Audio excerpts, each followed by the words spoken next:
ओम श्री परमात्मने नमः। अथेकादशोध्याय। गत अध्याय में योगेश्वर श्री कृष्ण ने अपनी प्रधान विभूतियों का संक्षिप्त विवरण प्रस्तुत किया, किंतु अर्जुन को लगा कि उसने विस्तार से सुन लिया है। उसने कहा कि आपकी वाणी सुनने से मेरा सारा मोह नष्ट हो गया, किंतु आपने जो कहा उसे प्रत्यक्ष देखना चाहता हूँ। सुनने और देखने में पश्चिम और पूर्व का अंतर है। चलकर देखने पर वस्तुस्थिति कुछ और ही होती है। अर्जुन ने उस रूप को देखा तो कांपने लगा, क्षमायाचना करने लगा। क्या ज्ञानी भयभीत होता है? क्या उसे कोई जिज्ञासा रह जाती है? नहीं, बौद्धिक स्तर की जानकारी सदैव धूमिल रहती है। हाँ, वही यथार्थ जानकारी के लिए प्रेरणा अवश्य देती है। इसलिए अर्जुन ने निवेदन किया। अर्जुन उवाच मदनुग्रहाय परमं गुह्यमध्यात्मसंगीतम् यत्त्वयोक्तं वचस्तेन मोहोय विगतो माम। 1 भगवन, मुझ पर अनुग्रह करने के लिए जो आपके द्वारा गोपनीय अध्यात्म में प्रवेश दिलाने वाला उपदेश कहा गया, उससे मेरा यह अज्ञान नष्ट हो गया। मैं ज्ञानी हो गया।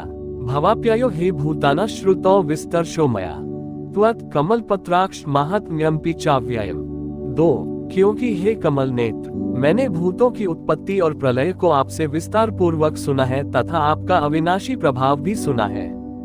एवं तद्यथात् त्वमात्मान परमेश्वर द्रष्टुमिच्छामि ते रूपमेश्वर पुरुषोत्तम। 3 हे परमेश्वर, आप अपने को जैसा कहते हैं ये ठीक वैसा ही है, इसमें कोई संदेह नहीं है, किंतु मैंने उसे केवल सुना है। अतः हे पुरुषोत्तम, उस ऐश्वर्ययुक्त स्वरूप को मैं प्रत्यक्ष देखना चाहता हूँ। मन्यसे यदि तच्छक्यं मया द्रष्टुमिति प्रभो योगेश्वर ततो मे त्वं दर्शयात्मानमव्ययम्। 4 हे प्रभो, मेरे द्वारा आपका वह रूप देखा जाना संभव है। यदि आप ऐसा मानते हो तो हे योगेश्वर, आप अपने अविनाशी स्वरूप का मुझे दर्शन कराइए। इस पर योगेश्वर ने कोई प्रतिवाद नहीं किया, क्योंकि पहले भी वे स्थान पर कह आए हैं कि तू मेरा अनन्य भक्त और प्रिय सखा है।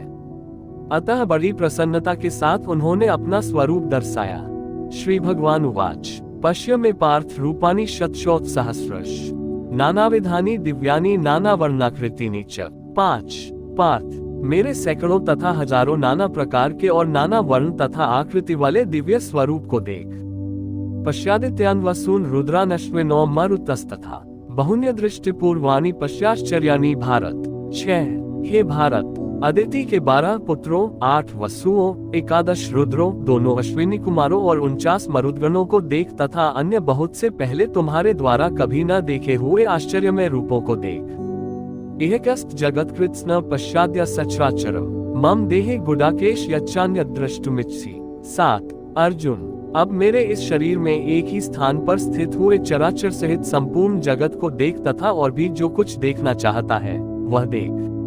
इस प्रकार तीनों श्लोकों तक भगवान लगातार दिखाते चले गए, किंतु अर्जुन को कुछ दिखाई नहीं पड़ा, वह आंखें मलता रह गया।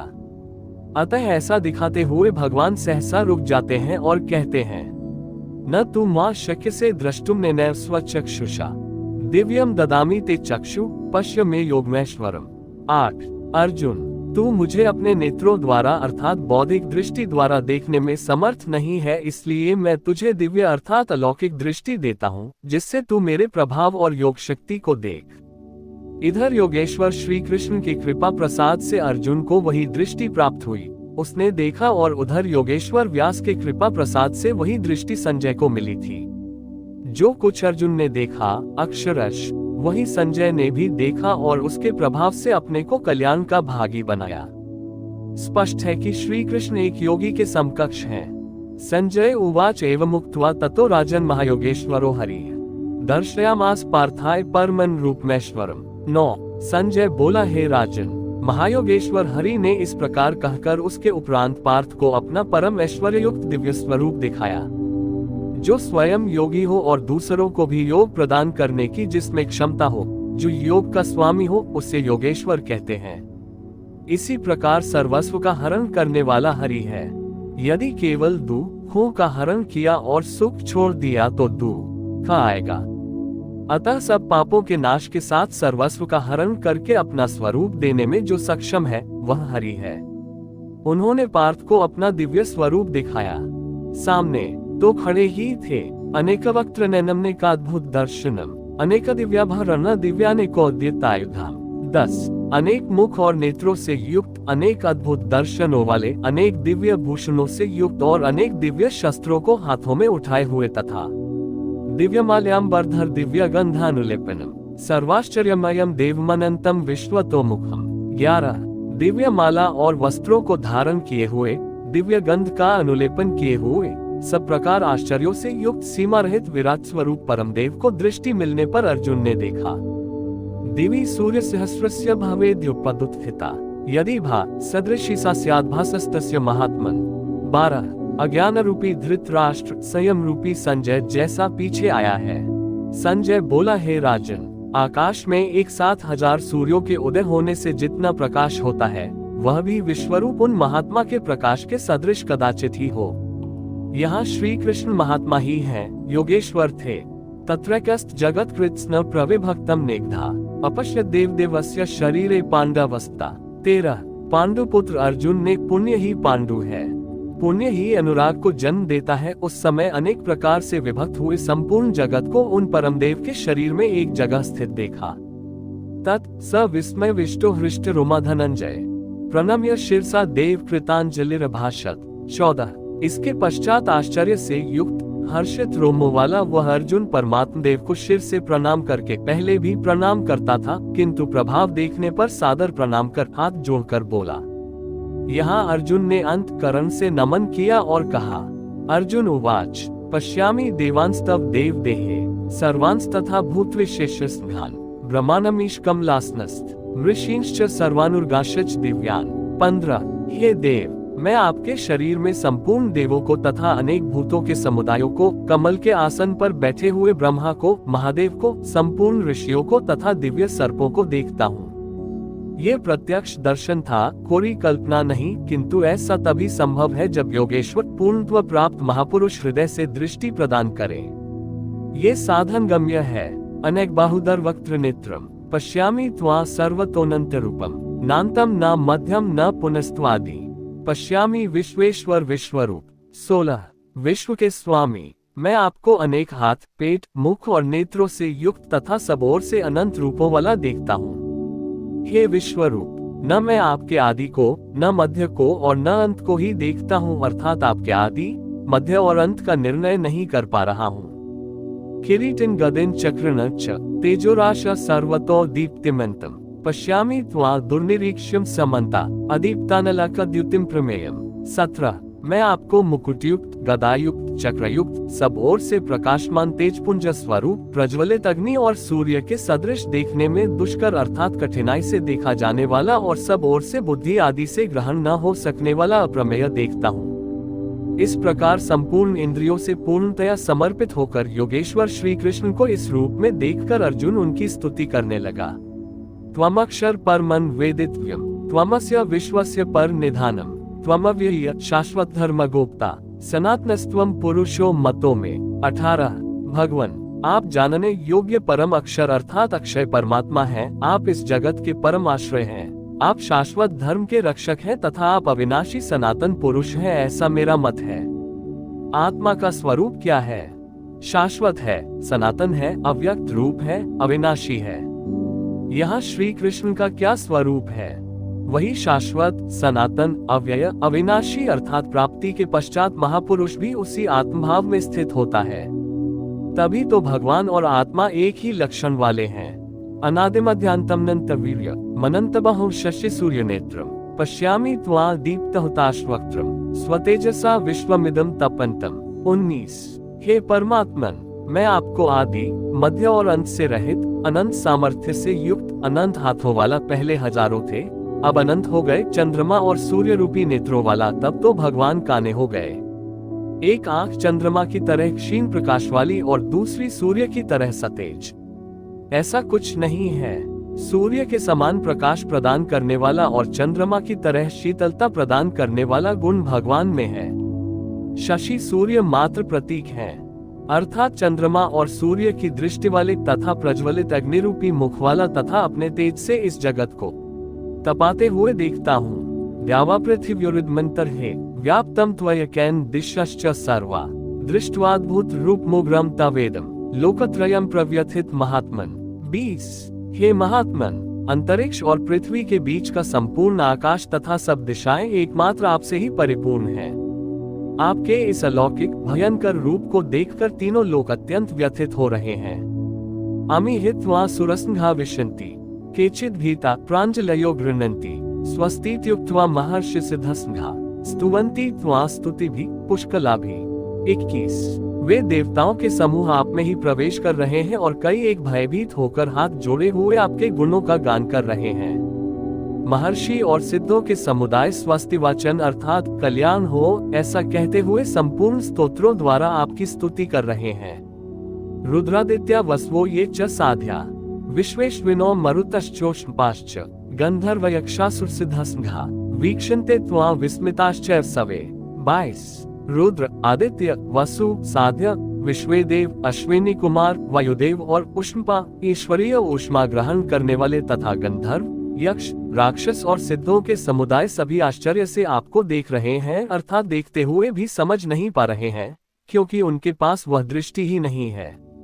श्री कृष्ण ने पीछे बताया कि आसुरी स्वभाव वाले मुझे तुच्छ कहकर संबोधित करते हैं, सामान्य मनुष्य जैसा मानते हैं, जबकि मैं परमभाव में परमेश्वर रूप में स्थित हूँ। यद्यपि हूँ मनुष्य शरीर के आधार वाला, उसी का विस्तार यहाँ है कि वे आश्चर्य से देख रहे हैं, यथार्थत समझ नहीं पा रहे हैं, नहीं देखते हैं। रूप महत्ते बहुवक्त्र नेत्रम, महाबाहो बहुबाहुरूपादम, बहुधा बहुदष्ट्राक्रालम, दृष्ट्वा लोका प्रव्यथितास्तथाहम। 23 महाबाहु, श्री कृष्ण महाबाहु है और अर्जुन भी। प्रकृति से परे महान सत्ता में जिसका कार्य क्षेत्र हो वह महाबाहु है। श्री कृष्ण महानता के क्षेत्र में पूर्ण है, अधिकतम सीमा में है। अर्जुन उसी की प्रवेशिका में है, मार्ग में है, मंजिल मार्ग का दूसरा छोर ही तो है। योगेश्वर, आपके बहुत मुख और नेत्रों वाले, बहुत हाथ, जंघा और पैरों वाले, बहुत उदरों वाले, अनेक विकराल दाढ़ों वाले महान रूप को देखकर सब लोग व्याकुल हो रहे हैं तथा मैं भी व्याकुल हो रहा हूँ। अब अर्जुन को कुछ भय हो रहा है कि श्री कृष्ण इतने महान हैं। नभ स्पृशम दीप्तम नेकवर्णा, व्यात्तानन दीप्त विशाल नेत्रम, दृष्ट्वा हित्वा प्रव्यथितांतरात्मा, धृतिं न विंदामि शम च विष्णु। 24 विश्व में सर्वत्र अनुरूप से व्याप्त है विष्णु, आकाश को स्पर्श किए हुए, प्रकाशमान अनेक रूपों से युक्त, फैलाए हुए मुख और प्रकाशमान विशाल नेत्रों से युक्त आपको देखकर विशेष रूप से भयभीत अंतःकरण वाला मैं धैर्य और मन के समाधान रूपी शांति को नहीं पा रहा हूँ। दष्ट्राक्रालानि च ते मुखानि, दृष्ट्वैव कालानल निभानि, दिशो न जाने न लभे च शर्म, प्रसीद देवेश जगन निवास। 25 आपके विकराल दाढ़ों वाले और कालाग्नि, काल के लिए भी अग्नि है, परमात्मा के समान प्रज्वलित मुखों को देखकर मैं दिशाओं को नहीं जान पा रहा हूँ। चारों ओर प्रकाश देखकर दिशा भ्रम हो रहा है। आपका ये रूप देखते हुए मुझे सुख भी नहीं मिल रहा है। हे देवेश, हे जगन निवास, आप प्रसन्न हो। अमी चत्वा धृतराष्ट्रस्य पुत्रा, सवे सहवाव निपाल सिंघाई, भीष्मो द्रोण सूत पुत्रस्तथासो, सहस्मदीयैर्पि योद्धमुख्य। 26 वे सभी धृतराष्ट्र के पुत्र राजाओं के समुदाय सहित आप में प्रवेश कर रहे हैं और भीष्म पितामह, द्रोणाचार्य तथा वह कर्ण जिससे अर्जुन बहुत भयभीत था, वह कर्ण एवं हमारी ओर के भी प्रधान योद्धाओं सहित सबके सब। वक्त्राणि ते त्वर्माना विशन्ति, दष्ट्राक्रालानि भयानकानि, केचिद् विलग्ना दशनान्तरेषु, संदृश्यन्ते चूर्णितरुत्तमांगे। 27 बड़े वेग से आपके विकराल दाढ़ों वाले भयानक मुखों में प्रवेश कर रहे हैं तथा उनमें से कितने ही चूर्ण हुए सिरों सहित आपके दांतों के बीच में लगे हुए दिखाई पड़ रहे हैं। वे किस वेग से प्रवेश कर रहे हैं? अब उनका वेग देखें। यथा नदीना बहवम बुवेगा, समुद्र में वाभिमुखा द्रवंती, तथा तवामी नरलोकवीरा, विशन्ति वक्त्राण्यभिविज्वलन्ति। 28 जैसे नदियों के बहुत से जल प्रवाह अपने में विकराल होते हुए भी समुद्र की ओर दौड़ते हैं, समुद्र में प्रवेश करते हैं, ठीक उसी प्रकार वे शूरवीर मनुष्यों के समुदाय आपके प्रज्वलित मुखों में प्रवेश कर रहे हैं। अर्थात वे अपने में शूरवीर तो हैं, किंतु आप समुद्रवत हैं। आपके समक्ष उनका बल अत्यल्प है। वे किस लिए और किस प्रकार प्रवेश कर रहे हैं, इसके लिए उदाहरण प्रस्तुत है। यथा प्रदीप्तम ज्वलन पतंगा, विशन्ति नाशाय समृद्धवेगा, तथैव नाशाय विशन्ति लोका स्तवापि वक्त्राणि समृद्धवेगा। 29। जैसे पतंगा नष्ट होने के लिए ही प्रज्वलित अग्नि में अतिवेग से प्रवेश करते हैं, वैसे ही ये सब प्राणी भी अपने नाश के लिए आपके मुखों में अत्यंत बढ़े हुए वेग से प्रवेश कर रहे हैं। लेलिह्य से ग्रसमान समन्ता ललोकान संग्रान्वदनर्ज्वलद्भि तेजोभिरापूर्य जगत संग्रम भासस्तवोग्रा प्रतपंती विष्णु। 30। आप उन समस्त लोकों को प्रज्वलित मुखों द्वारा सब ओर से निगलते हुए चाट रहे हैं, उनका आस्वादन कर रहे हैं। हे व्यापनशील परमात्मन, आपकी उग्र प्रभा संपूर्ण जगत को अपने तेज से व्याप्त करके तपा रही है। तात्पर्य यह है कि पहले आसुरी संपद परम तत्व में विलीन हो जाती है, उसके पश्चात दैवी संपद का कोई प्रयोजन नहीं रह जाता, इसलिए वह भी उसी स्वरूप में विलीन हो जाती है। अर्जुन ने देखा कि कौरव पक्ष तदनंतर उसके अपने पक्ष के योद्धा श्री कृष्ण के मुखों में विलीन होते जा रहे हैं। उसने पूछा, आख्याहि मे को भावानुग्रू नमोस्तु ते देववर प्रसीद विज्ञातुमिच्छामि भावन्तमाद्यम न हि प्रजानामि तव प्रवृत्तिम। 31। मुझे बताइए कि भयंकर आकार वाले आप कौन हैं? हे देवों में श्रेष्ठ, आपको नमस्कार है, आप प्रसन्न हो। आदि स्वरूप, मैं आपको भली प्रकार जानना चाहता हूँ, जैसे आप कौन हैं, क्या करना चाहते हैं, क्योंकि आपकी प्रवृत्ति अर्थात चेष्टाओं को नहीं समझ पा रहा हूँ। इस पर योगेश्वर श्री कृष्ण बोले, श्री भगवान उवाच कालोस्मि लोकक्षय कृत प्रवृद्धो लोकान् समाहर्तुमिह प्रवृत्त ऋते पीत्वा न भविष्यन्ति सवे येव स्थिता प्रत्यनीकेषु योधा। 32। अर्जुन, मैं लोकों का नाश करने वाला बड़ा हुआ काल हूँ और इस समय इन लोकों को नष्ट करने के लिए प्रवृत्त हुआ हूँ। प्रतिपक्षियों की सेना में स्थित जितने योद्धा हैं वे सब तेरे बिना भी नहीं रहेंगे, वे जीवित नहीं बचेंगे, इसीलिए प्रवृत्त हुआ हूँ। तस्मात् त्वमुत्तिष्ठ यशो लभस्व जित्वा शत्रून् भुङ्क्ष्व राज्यं समृद्धम् मयैवेते निहता पूर्वमेव निमित्तमात्रं भव सव्यसाचिन्। 33। इसलिए अर्जुन, तू युद्ध के लिए खड़ा हो, यश प्राप्त कर, शत्रुओं को जीत, समृद्धि संपन्न राज्य को भोग। ये सब शूरवीर मेरे द्वारा पहले से ही मारे हुए हैं। सव्यसाचिन्, तू केवल निमित्त मात्र बन। प्रायः सर्वत्र श्री कृष्ण ने कहा है कि वह परमात्मा न कुछ स्वयं करता है, न कराता है, न संयोग ही जोड़ता है। मुहावृत बुद्धि के कारण ही लोग कहते हैं कि परमात्मा कराता है, किंतु यहाँ वे स्वयं ताल ठोक कर खड़े हो जाते हैं कि अर्जुन, कर्ता धर्ता तो मैं हूँ, मेरे द्वारा ये पहले से ही मारे हुए हैं, तू खड़ा भर हो, यश ले ले। ऐसा इसलिए है कि सो केवल भगतन हित लागी। रामचरितमानस 1:12-5। अर्जुन उसी अवस्था को प्राप्त कर चुका था कि भगवान स्वयं ताल ठोक कर खड़े हो गए। अनुराग ही अर्जुन है। अनुरागी के लिए भगवान सदैव खड़े हैं, उन्हीं के कर्ता हैं, रथी बन जाते हैं। यहाँ गीता में तीसरी बार साम्राज्य का प्रकरण आया। पहले अर्जुन लड़ना नहीं चाहता था। उसने कहा कि पृथ्वी के धन धान्य संपन्न कंटक साम्राज्य तथा देवताओं के स्वामीपन अथवा त्रैलोक्य के राज्य में भी मैं उस उपाय को नहीं देखता जो इंद्रियों को सुखाने वाले मेरे इस शोक को दूर कर सके। जब तड़पन बनी ही रहेगी तो हमें नहीं चाहिए।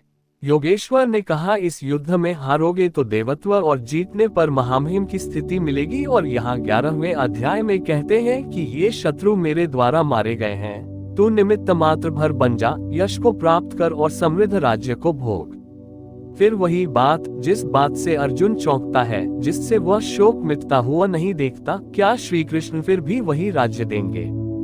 नहीं, वस्तुतः विकारों के अंत के साथ परमात्मा स्वरूप की स्थिति ही वास्तविक समृद्धि है, जो स्थिर संपत्ति है, जिसका कभी विनाश नहीं होता, राजयोग का परिणाम है। द्रोण च भीष्म च जयद्रथ च कर्ण तथान्यान्पि योद्धा वीरान मया हतांस्त्वं जहिमाव्यथिष्ठा युध्यस्व जेतासि रणे सपत्नान। 34। इन द्रोण, भीष्म, जयद्रथ और कर्ण तथा अन्यान्य बहुत से मेरे द्वारा मारे हुए शूरवीर योद्धाओं को तू मार। भय मत कर, संग्राम में बैरियों को तू निश्चित जीतेगा, इसलिए युद्ध कर। यहाँ भी योगेश्वर ने कहा कि ये मेरे द्वारा मारे हुए हैं, इन मरे हुए को तू मार।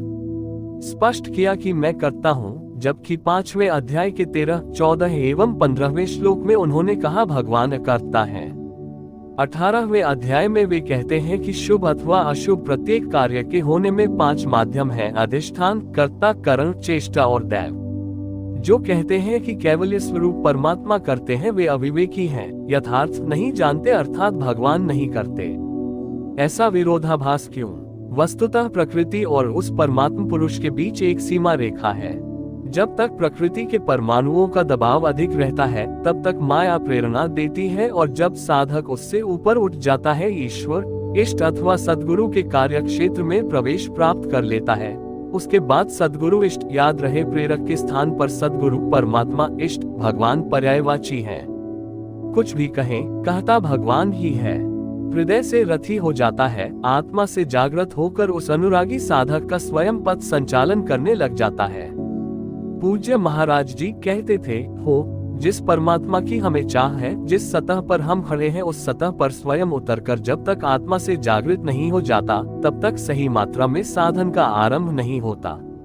उसके बाद जो कुछ साधक से पार लगता है वह उसकी देन है। साधक तो निमित्त मात्र होकर उसके संकेत और आदेश पर चलता भर रहता है। साधक की विजय उसकी देन है। ऐसे अनुरागी के लिए ईश्वर अपनी दृष्टि से देखता है, दिखाता है और अपने स्वरूप तक पहुंचाता है। यही श्री कृष्ण कहते हैं कि मेरे द्वारा मारे हुए इन बैरियों को मार, निश्चय ही तुम्हारी विजय होगी, मैं जो खड़ा हूँ। संजय उवाच एतच् श्रुत्वा वचन केशवस्य कृतांजलिर्वेपमान किरीटी नमस्कृत्वा भूये एवाह कृष्ण सगद्गदं भीत भीत प्रणम्य। 35। संजय बोला, जो कुछ अर्जुन ने देखा ठीक वैसा ही संजय ने देखा है। अज्ञान से आच्छादित मन ही अंधा धृतराष्ट्र है, लेकिन ऐसा मन भी संयम के माध्यम से भली प्रकार देखता, सुनता और समझता है। केशव के इन उपर्युक्त वचनों को सुनकर किरीटधारी अर्जुन भयभीत होकर कांपता हुआ हाथ जोड़कर नमस्कार करके फिर श्री कृष्ण से इस प्रकार गदगद वाणी में बोला। अर्जुन उवाच स्थाने ऋषिकेश तव प्रकीर्त्या जगत प्रहृष्यत्यनुरज्जिते च रक्षांसि भीतानि दिशो द्रवन्ति सवे नमस्यन्ति च सिद्धसंघा। 36। हे ऋषिकेश, यह उचित ही है कि आपकी कीर्ति से संसार हर्षित होता है और अनुराग को प्राप्त होता है। आपकी ही महिमा से भयभीत हुए राक्षस दिशाओं में भागते हैं और सब सिद्धगणों के समुदाय आपकी महिमा को देखकर नमस्कार करते हैं। कस्माचा ते न नमेरन महात्मन गरीयसे ब्रह्मणोप्यादिकर्त्रे अनंत देवेश जगन निवास त्वमक्षर सत्सत तत्पर्यत। 37। हे महात्मन, ब्रह्मा के भी आदिकर्ता और सबसे बड़े आपके लिए ये सब कैसे नमस्कार न करें, क्योंकि हे अनंत, हे देवेश, हे जगन निवास, सत असत और उनसे भी परे अक्षर अर्थात अक्षय स्वरूप आप ही हैं। अर्जुन ने अक्षय स्वरूप का प्रत्यक्ष दर्शन किया था। केवल बौद्धिक स्तर पर कल्पना करने या मान लेने मात्र से कोई ऐसी स्थिति नहीं मिलती जो अक्षय हो। अर्जुन का प्रत्यक्ष दर्शन उसकी आंतरिक अनुभूति है। उसने सविनय कहा, त्वमादिदेव पुरुष पुराण स्तवमस्य विश्वस्य पर निधानम। 33। वेतासी वेद्यम च परच धाम त्वया ततम विश्वमनंतरू। 38। आप आदिदेव और सनातन पुरुष हैं। आप इस जगत के परम आश्रय और जानने वाले हैं, जानने योग्य हैं तथा परमधाम हैं। हे अनंत स्वरूप, आपसे ये संपूर्ण जगत व्याप्त है। आप सर्वत्र हैं। वायुर्यमोऽग्निर्वरुण शशांक प्रजापतिस्त्वं प्रपितामहश्च नमो नमस्तेस्तु सहस्रकृत्वा पुनश्च भूयोऽपि नमो नमस्ते। 39। आप ही वायु, यमराज, अग्नि, वरुण, चंद्रमा तथा प्रजा के स्वामी ब्रह्मा और ब्रह्मा के भी पिता हैं। आपको हजारों बार नमस्कार है, फिर भी बार बार नमस्कार है। अतिशय श्रद्धा और भक्ति के कारण नमन करते हुए अर्जुन को तृप्ति नहीं हो रही है। वह कहता है, नमः पुरस्तादत् पृष्ठतस्ते नमोस्तु ते सर्वतैव सर्व अनंत वीर्यमिद्विक्रमस्त्वं सर्वं समाप्नोषि ततोऽसि सर्व। 40। हे अत्यंत सामर्थ्य वाले, आपको आगे से और पीछे से भी नमस्कार हो। हे सर्वात्मन, आपको सब ओर से ही नमस्कार हो, क्योंकि हे अत्यंत पराक्रमशाली, आप सब ओर से संसार को व्याप्त किए हुए हैं, इसलिए आप ही सर्वरूप और सर्वत्र हैं। इस प्रकार बारंबार नमस्कार करके भयभीत अर्जुन अपनी भूलों के लिए क्षमायाचना करता है। सखेति मत्वा प्रसभ यदुक्तम। हे कृष्ण, हे यादव, हे सखेति, अजानता महिमान तवेदम मया प्रमादात् प्रणयेन वापि 41। आपके इस प्रभाव को न जानते हुए आपको सखा मित्र मानकर मेरे द्वारा प्रेम अथवा प्रमाद से भी हे कृष्ण, हे यादव, हे इसके इस प्रकार जो कुछ भी हठपूर्वक कहा गया है तथा यच्चावहासार्थम सिद्धकृतोऽसि विहर्षयासिन भोजनेषु एकोत्वाप्यच्युत तत्समक्ष तत्क्षाम्ये त्वामहं प्रमेयम्। 42। हे अच्युत, जो आप हंसी के लिए विहार, शय्या, आसन और भोजनादिकों में अकेले अथवा उन लोगों के सामने भी अपमानित किए गए हैं, वह सब अपराध अचिंत्य प्रभाव वाले आपसे मैं क्षमा कराता हूँ। किस प्रकार क्षमा करें? पितास्य लोकस्य चराचरस्य त्वमस्य पूज्यश्च गुरुर्गरीयान् न त्वत्समोऽस्त्यभ्यधिक कुतोऽन्यो लोकत्रयेऽप्य प्रतिम प्रभाव। 43। आप इस चराचर जगत के पिता, गुरु से भी बड़े गुरु और अति पूजनीय हैं, जिसकी कोई प्रतिमा नहीं, ऐसे अप्रतिम प्रभाव वाले आपके समान तीनों लोकों में दूसरा कोई नहीं है, फिर अधिक कैसे होगा? आप सखा भी नहीं, सखा तो समकक्ष होता है। तस्मात् प्रणम्य प्रणिधाय कायम प्रसादये त्वामहमीश्मीड्यम् पितेव पुत्रस्य सखेव सख्यो प्रिय प्रियार्हसि देव सोढुम्। 44। आप चराचर के पिता हैं, इसलिए मैं अपने शरीर को भली प्रकार आपके चरणों में रखकर प्रणाम करके स्तुति करने योग्य आप ईश्वर को प्रसन्न होने के लिए प्रार्थना करता हूँ। हे देव, पिता जैसे पुत्र के, सखा जैसे सखा के और पति जैसे प्रिय स्त्री के अपराधों को क्षमा करता है, वैसे ही आप भी मेरे अपराधों को सहन करने योग्य हैं। अपराध क्या था? हमने कभी हे यादव, हे इसके, हे कृष्ण कहा था? समाज के बीच अथवा एकांत में कहा था? भोजन के समय अथवा सोने के समय कहा था? क्या कृष्ण कहना अपराध था? काले थे ही गोरे कैसे कहे जाते? यादव कहना भी अपराध नहीं था, क्योंकि यदुकुल में तो जन्म ही हुआ था। सखा कहना भी अपराध नहीं था, क्योंकि स्वयं श्री कृष्ण भी अपने को अर्जुन का सखा मानते थे। जब कृष्ण कहना अपराध ही है, एक बार कृष्ण कहने के लिए अर्जुन अनंत बार गिड़गिड़ाकर क्षमायाचना कर रहा है, तो जब किसका करें? नाम कौन सा लें? वस्तुतः चिंतन का जैसा विधान स्वयं योगेश्वर श्री कृष्ण ने बताया है, वैसा ही आप करें। उन्होंने पीछे बताया, ओम इत्येकाक्षर ब्रह्म व्याहरन् मामनुस्मरन् अर्जुन। ओम, बस इतना ही अक्षय ब्रह्म का परिचायक है, इसका तू जप कर और ध्यान मेरा धर, क्योंकि उस परम भाव में प्रवेश मिल जाने के पश्चात उन महापुरुष का भी वही नाम है, जो उस अव्यक्त का परिचायक है। प्रभाव देखने पर अर्जुन ने पाया कि ये न तो काले हैं, न गोरे, न सखा हैं, न यादव, ये तो अक्षय ब्रह्म की स्थिति वाले महात्मा हैं। संपूर्ण गीता में योगेश्वर श्री कृष्ण ने 7 स्थलों पर ओम के उच्चारण पर बल दिया। अब यदि आपको जप करना है तो कृष्ण कृष्ण न कहकर ओम का ही जप करें। प्रायः भाविक लोग कोई न कोई रास्ता निकाल लेते हैं। कोई ओम जपने के अधिकार और अंधकार की चर्चा से भयभीत है, तो कोई महात्माओं की दुहाई देता है, अथवा कोई श्री कृष्ण ही नहीं, उनसे पहले राधा और गोपियों का नाम भी उनकी शीघ्र प्रसन्नता के लोभ में जपता है। पुरुष श्रद्धा में है, इसलिए उसका ऐसा जपना मात्र भावुकता है। यदि आप सचमुच भाविक हैं तो उनके आदेश का पालन करें। वे अव्यक्त में स्थित होते हुए भी आज आपके सामने नहीं है, लेकिन उनकी वाणी आपके समक्ष है। उनकी आज्ञा का पालन करें, अन्यथा आप ही बताइए कि गीता में आपका क्या स्थान है। हाँ, इतना अवश्य है कि अध्येष्यते च यैमन श्रद्धावानन् सूयश्च शृणुयात् पीयो नर। जो अध्ययन करता है, सुनता है, वह ज्ञान तथा यज्ञ को जान लेता है, शुभ लोकों को पा जाता है। अतः अध्ययन अवश्य करें। प्राण अपान के चिंतन में कृष्ण नाम का क्रम पकड़ में नहीं आता।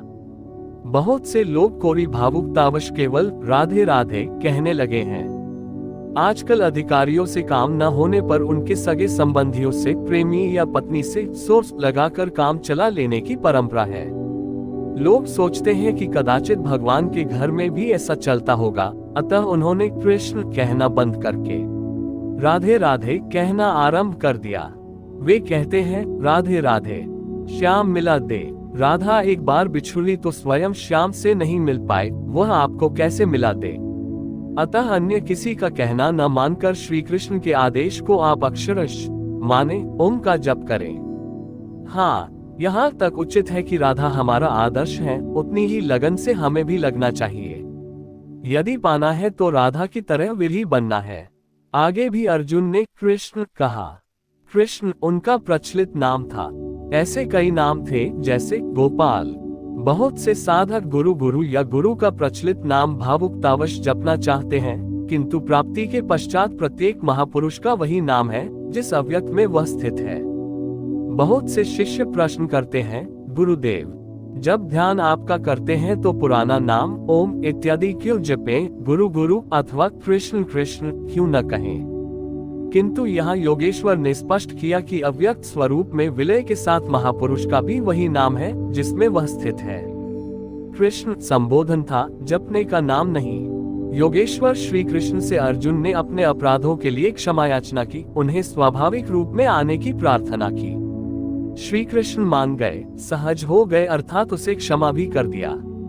उसने निवेदन किया, अदृष्ट पूर्वम हृषितोस्मि दृष्ट्वा भयेन च प्रव्यथित मनो में तदेव में दर्शय देवरूप प्रसीद देवेश जगन निवास। 45।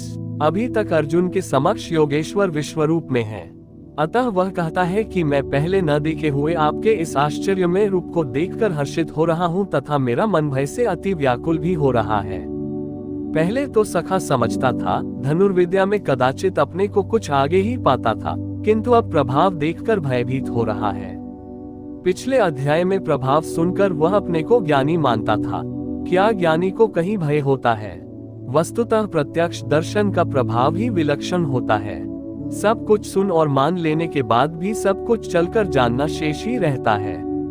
वह कहता है, पहले न देखे हुए आपके इस रूप को देखकर मैं हर्षित हो रहा हूँ, मेरा मन भय से व्याकुल भी हो रहा है। अतः हे देव, आप प्रसन्न हो। हे देवेश, हे जगन निवास, आप अपने उस रूप को ही मुझे दिखाएंगे। कौन सा रूप? किरीटिन गदिन चक्रहस्त मिच्छामि त्वा द्रष्टुमः तथैव तेनैव रूपेण चतुर्भुजैन सहस्रबाहो भव विश्वमूर्ते। 46। मैं आपको वैसे ही अर्थात पहले की ही तरह सिर पर मुकुट धारण किए हुए, हाथ में गदा और चक्र लिए हुए देखना चाहता हूँ। इसलिए हे विश्वरूपे, हे सहस्त्रबाहो, आप अपने उसी चतुर्भुज स्वरूप में होइए। कौन सा रूप देखना चाहा? चतुर्भुज रूप। अब देखना है कि चतुर्भुज रूप है क्या। श्री भगवान उवाच, मया प्रसन्नेन तवार्जुनेदम रूप प्रदर्शितमात्मयोगात् तेजोमयम विश्वमनन्तमाद्यम यन्मे त्वदन्येन न दृष्टिपूर्वम। 47।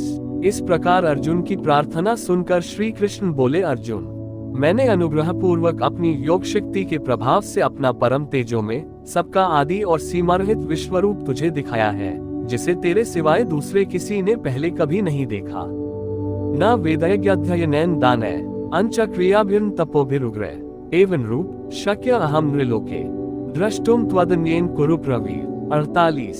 अर्जुन, इस मनुष्यलोक में इस प्रकार विश्वरूप वाला मैं न वेद से, न यज्ञ से, न अध्ययन से, न दान से, न क्रिया से, न उग्र तप से और न तेरे सिवाय किसी अन्य से देखा जाने को संभव हूँ, अर्थात तेरे सिवाय ये रूप अन्य कोई देख नहीं सकता। तब तो गीता आपके लिए बेकार है। भगवत दर्शन की भी योग्यताएं अर्जुन तक सीमित रह गईं, जबकि पीछे बता आए हैं कि अर्जुन, राग, भय और क्रोध से रहित अनन्य मन से मेरी शरण हुए बहुत से लोग ज्ञान रूपी तप से पवित्र होकर साक्षात मेरे स्वरूप को प्राप्त हो चुके हैं।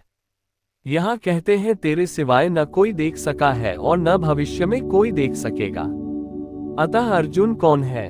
क्या कोई पिंडधारी है? क्या कोई शरीरधारी है? नहीं, वस्तुतः अनुराग ही अर्जुन है। अनुरागविहीन पुरुष न कभी देख सका है और न भविष्य में कभी देख सकेगा। सब ओर से चित्त समेटकर एकमात्र इष्ट के अनुरूप राग ही अनुराग है। अनुरागी के लिए ही प्राप्ति का विधान है। माते व्यथा मा च विमूढ़ भावो दृष्ट्वा रूप घोरमिदीड्ममेदं व्यपेत भी प्रीतमना पुनस्त्वम तदेव में रूपमिदं प्रपश्य। 49। इस प्रकार के मेरे इस विकराल रूप को देखकर तुझे व्याकुलता न हो और मूढ़ भाव भी न हो कि घबराकर अलग हो जाओ। अब तू भयरहित और प्रीतियुक्त मन से उसी मेरे इस रूप को अर्थात चतुर्भुज रूप को फिर देख। संजय उवाच इत्यर्जुन वासुदेवस्तथोक्त्वा स्वकं रूप दर्शयामास भूये आश्वासयामास च भीतमेन भूत्वा पुनः सौम्यपुर महात्मा। 50। संजय बोला, सर्वत्र वास करने वाले देव उन वासुदेव ने अर्जुन से इस प्रकार कहकर फिर वैसे ही अपने रूप को दिखाया। फिर महात्मा श्री कृष्ण ने सौम्यवपु अर्थात प्रसन्न होकर भयभीत अर्जुन को धैर्य दिया। अर्जुन बोला। अर्जुन उवाच दृष्ट्वेदं मानुष रूप तव सौम्यम जनार्दन इदानीमस्मि संवृत सचेता प्रकृतिंगत।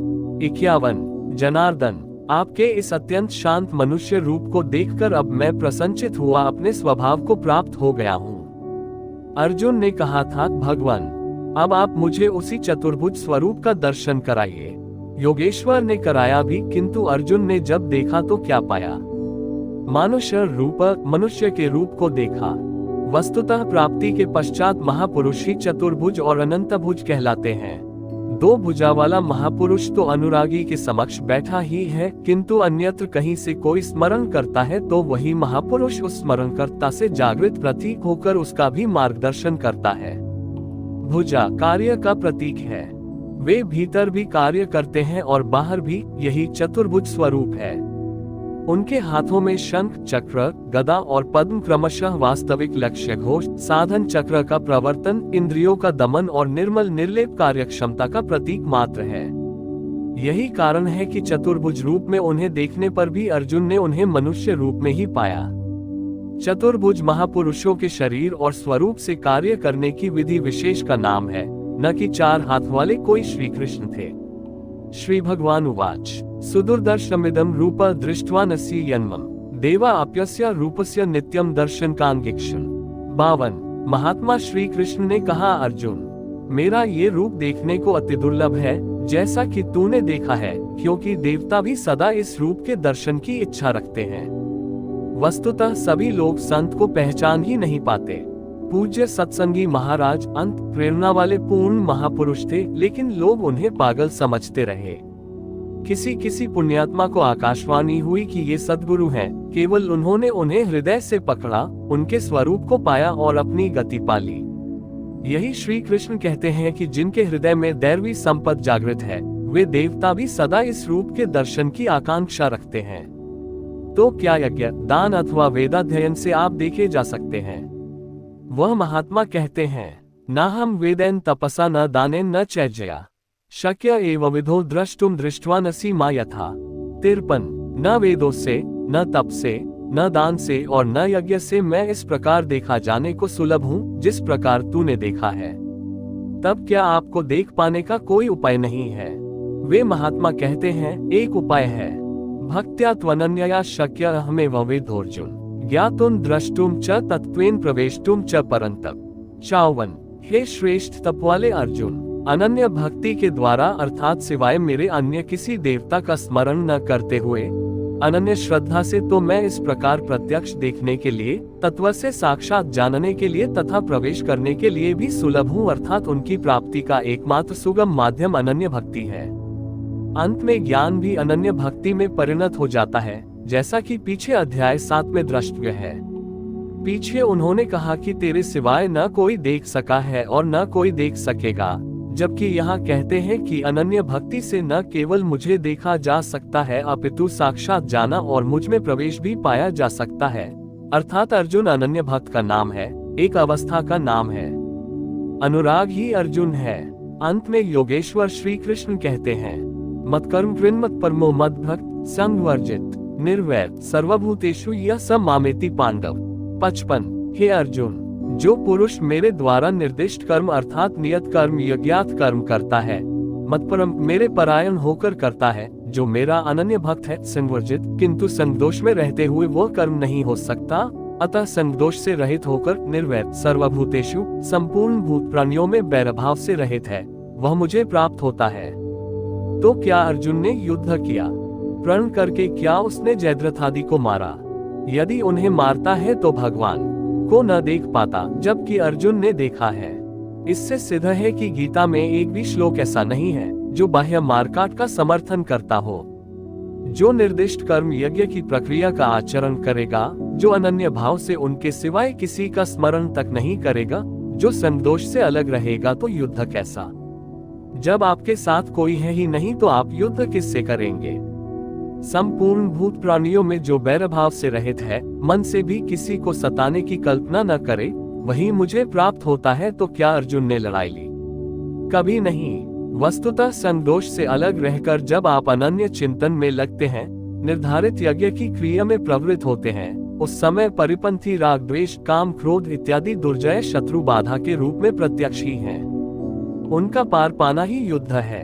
निष्कर्ष, इस अध्याय के आरंभ में अर्जुन ने कहा, भगवान आपकी विभूतियों को मैंने विस्तार से सुना, जिससे मेरा मोह नष्ट हो गया, अज्ञान का शमन हो गया, किंतु जैसा आपने बताया कि मैं सर्वत्र हूँ, इसे मैं प्रत्यक्ष देखना चाहता हूँ। यदि मेरे द्वारा देखना संभव हो तो कृपया उसी स्वरूप को दिखाए। अर्जुन प्रिय सखा था, अनन्य सेवक था, अतएव योगेश्वर श्री कृष्ण ने कोई प्रतिवाद न कर तुरंत दिखाना प्रारंभ किया कि अब मेरे ही अंदर खड़े सप्तर्षि और उनसे भी पूर्व होने वाले ऋषियों को देख, ब्रह्मा और विष्णु को देख, सर्वत्र फैले मेरे तेज को देख, मेरे ही शरीर में एक स्थान पर खड़े तू चराचर जगत को देख। किंतु अर्जुन आंखें मलता ही रह गया। इसी प्रकार योगेश्वर श्री कृष्ण 3 श्लोकों तक अनवरत दिखाते गए, किंतु अर्जुन को कुछ भी दिखाई नहीं पड़ा। सभी विभूतियां योगेश्वर में उस समय थीं, किंतु अर्जुन को वे सामान्य मनुष्य जैसे ही दिखाई पड़ रहे थे। तब इस प्रकार दिखाते दिखाते योगेश्वर श्री कृष्ण सहसा रुक जाते हैं और कहते हैं, अर्जुन इन आंखों से तू मुझे नहीं देख सकता, अपनी बुद्धि से तू मुझे परख नहीं सकता। लो, अब मैं तुझे वह दृष्टि देता हूँ जिससे तू मुझे देख सकेगा। भगवान तो सामने खड़े ही थे। अर्जुन ने देखा, वास्तव में देखा। देखने के पश्चात क्षुद्र त्रुटियों के लिए क्षमा याचना करने लगा, जो वास्तव में त्रुटियां नहीं थी। उदाहरण के लिए, भगवान कभी मैंने आपको कृष्ण, यादव और कभी सखा कह दिया था, इसके लिए आप मुझे क्षमा करें। श्री कृष्ण ने क्षमा भी किया, क्योंकि अर्जुन की प्रार्थना स्वीकार कर वे सौम्य स्वरूप में आ गए, धीरज बंधाया। वस्तुतः कृष्ण कहना अपराध नहीं था, वे सांवले थे ही, गोरे कैसे कहलाते। यदुवंश में जन्म हुआ ही था। श्री कृष्ण स्वयं भी अपने को सखा मानते ही थे। वास्तव में प्रत्येक साधक महापुरुष को पहले ऐसा ही समझते हैं। कुछ उन्हें रूप और आकार से संबोधित करते हैं, कुछ उनकी वृत्ति से उन्हें पुकारते हैं और कुछ उन्हें अपने ही समकक्ष मानते हैं, उनके यथार्थ स्वरूप को नहीं समझते। उनके अचिंत्य स्वरूप को अर्जुन ने समझा तो पाया कि ये न तो काले हैं और न गोरे, न किसी कुल के हैं और न किसी के साथी ही हैं। इनके समान कोई है ही नहीं, तो सखा कैसा, बराबर कैसा। ये तो अचिंत्य स्वरूप हैं। जिसे ये स्वयं दिखा दें, वही इन्हें देख पाता है। अतः अर्जुन ने अपनी प्रारंभिक भूलों के लिए क्षमा याचना की। प्रश्न उठता है कि जब कृष्ण कहना अपराध है, तो उनका नाम जपा कैसे जाए। तो जिसे योगेश्वर श्री कृष्ण ने जपने के लिए स्वयं बल दिया, जपने की जो विधि बताई, उसी विधि से आप चिंतन स्मरण करें। वह है ओमित्येकाक्षर ब्रह्म व्याहरण मामनुस्मरण। ओम अक्षय ब्रह्म का पर्याय है। ओ अहम स ओम, जो व्याप्त है वह सत्ता मुझ में छिपी है, यही है ओम का आशय। आप इसका जप करें और ध्यान मेरा करें। रूप अपना, नाम ओम का बताया। अर्जुन ने प्रार्थना की कि चतुर्भुज रूप में दर्शन दीजिए। श्री कृष्ण ने उसी सौम्य स्वरूप को धारण किया। अर्जुन ने कहा, भगवान आपके इस सौम्य मानव स्वरूप को देखकर अब मैं प्रकृतिस्थ हुआ। मांगा था चतुर्भुज रूप, दिखाया मनुष्य रूप। वास्तव में शाश्वत में प्रवेश वाला योगी शरीर से यहाँ बैठा है, बाहर 2 हाथों से कार्य करता है और साथ ही अंतरात्मा से जागृत होकर जहाँ से भी जो भाविक स्मरण करते हैं, एक साथ सर्वत्र उनके हृदय से जागृत होकर प्रेरक के रूप में कार्य करता है। हाथ उसके कार्य का प्रतीक है, यही चतुर्भुज है। श्री कृष्ण ने कहा, अर्जुन तेरे सिवाय मेरे इस रूप को न कोई देख सका है और न भविष्य में कोई देख सकेगा। तब गीता तो हमारे लिए व्यर्थ है, किंतु नहीं, योगेश्वर कहते हैं एक उपाय है। जो मेरा अनन्य भक्त है, मेरे सिवाय जो दूसरे किसी का स्मरण न करके निरंतर मेरा ही चिंतन करने वाला है, उसकी अनन्य भक्ति के द्वारा मैं प्रत्यक्ष देखने को, जैसा तूने देखा है, तत्व से जानने को और प्रवेश करने को भी सुलभ हूँ। अर्थात अर्जुन अनन्य भक्त था। भक्ति का परिमार्जित रूप है अनुराग, इष्ट के अनुरूप लगाव। मिल ही न रघुपति बिनु अनुरागा। रामचरितमानस 7:61-1। अनुरागविहीन पुरुष न कभी पाया है और न पा सकेगा। अनुराग नहीं है तो कोई लाख योग करे, जप करे, तप करे या दान करे, वह नहीं मिलता। अतः इष्ट के अनुरूप राग अथवा अनन्य भक्ति नितांत आवश्यक है।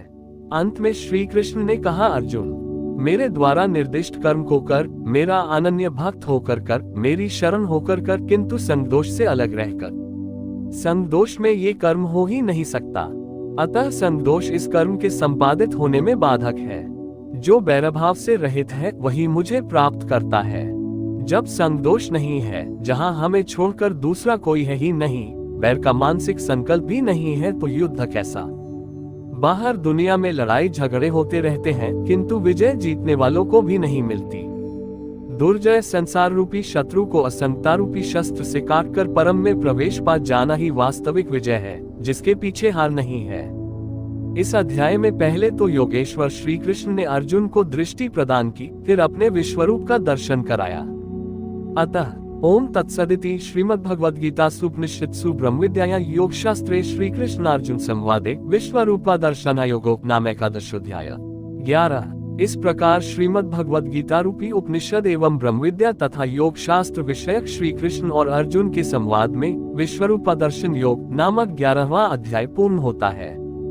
इति श्रीमद् परमहंस परमानंदस्य शिष्य स्वामी अलगुणानंद कृते श्रीमद् भगवद गीताया यथार्थ गीता भाष्ये विश्वरूपा दर्शन योगो नाम एकादशोऽध्याय। 11। इस प्रकार श्रीमद् परमहंस परमानंद जी के शिष्य स्वामी अलगुणानंद कृत श्रीमद् भगवद गीता के भाष्य यथार्थ गीता में विश्वरूपा दर्शन योग नामक 11वां अध्याय पूर्ण होता है। हरि ओम तत्सत।